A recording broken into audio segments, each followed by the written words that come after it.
Desperado, teka muna. Bakling ka ba, Desperado? Teka muna, ito naghanap ng ano to ng kanyang, yes, first marriage. Okay. Ayan, tawag dito. Ayan, that teacher adventurer, siguro, ano na lang, pero may naniligaw sa'yo. May mga namimit ka ba? Walang chemistry between the two of us. Oh, walang chemistry. Yung sa asawa mo, bakit walang chemistry? For the first beginning, there's no chemistry. Teka, naniniwala ka ba sa chemistry?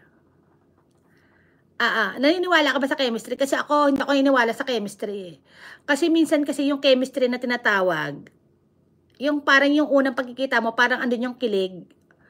Yung parang kilig, yung parang, alam mo yun, yung parang, yung pag nag-uusap kayo, parang andyan yung parang, yung connection nyo talaga, parang ganon.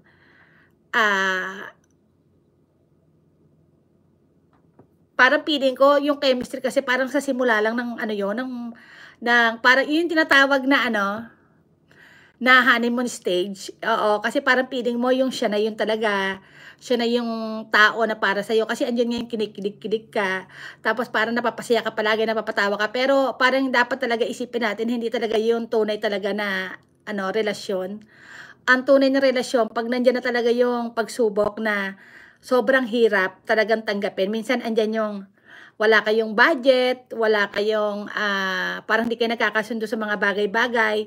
Parang siya, negative siya, positive siya sa mga ganitong bagay, siya naman iba. Parang feeling ko,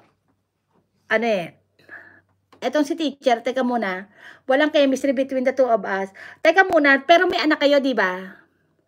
Paano walang chemistry for the two of us, nagkaanak kayo? Ibig sabihin, parang yung chemistry ba, napansin mo lang na wala kayong chemistry lately na lang? O alam mo yan for the first beginning na wala talagang chemistry?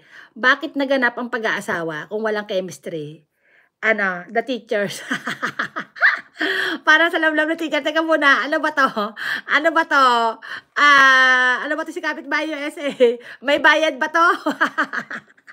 Sasagutin ko matama ako ay hindi sagutin mo lang niya kung gusto mo, pero kung ayaw mo naman, wala naman sa pilitan, kasi nga parang feeling ko kasi, dito talaga kay Kapitbahay USA, talaga I entertain talaga my viewers, and also, I think, Desperado, lalaki po, ako, Barako po, tawag sa akin, dami ko pong, naging girlfriend, laging failed ang relationship namin, kaya mag-try na po ako ng boyfriend.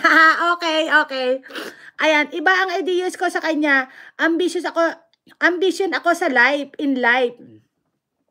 He's not, kaya ako nagpaaral ng 2 nurses. 1 UP graduate and ako na-fix. Okay, tinan mo ha, mayroon siyang UP na student Ayan, si teacher, kasi talagang siya, wala siyang ambition, wala siyang iba ang idea ko sa kanya, ambitious ako in life, he's not. Teka muna, wala siyang ambition sa buhay.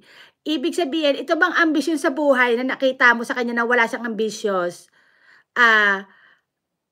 Nakita mo na ba to for the first time of your relationship or after marriage, parang nakita mo na siya na parang doon ka lang talaga nabuhayan, na parang doon mo lang talaga nakitaan na wala naman siyang pagbabago, na parang feeling mo wala talagang sa kanya, kaya dinispatcha mo na lang siya. Pero bilang lalaki, kasi wala siyang ambisyon, ano bang ginagawa niya? Hindi ba siya nagkatrabaho? Kasi ang tao naman kung wala namang ambisyon, siguro mahina lang siguro talaga siya, na parang feeling ko, siguro, pagdating sa mga bagay-bagay, ikaw talaga yung ambisyosa, siya naman hindi.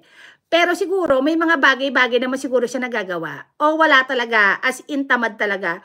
Kasi mga kapitbahay ako, hindi, umabot sa 38 kilos, ako, sobrang payat ko, dami ng work at part-time.